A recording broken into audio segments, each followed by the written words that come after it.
Hear me, listen to the cries of nature.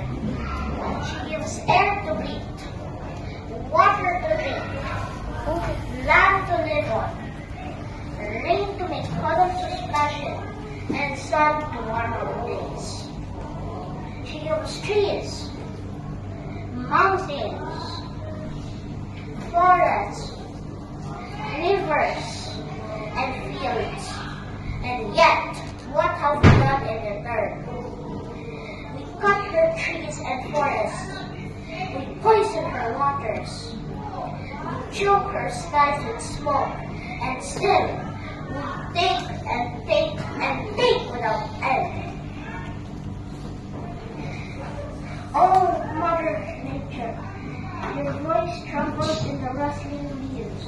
Your tears fall in the raging storms. Your anger explodes in quakes, tsunamis, and floods. But do we care? Do we listen? No, no, no! Or do we wait for the day when she can no longer forgive? I say no. I'll protect the trees. I'll save the water. I will guard the sky. I'll save this earth. Because without Mother Nature, we are nothing.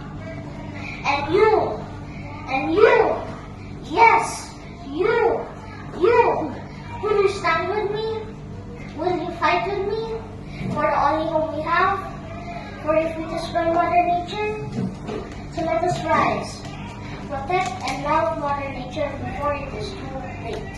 Hear me, listen to the cries of nature by Axl S.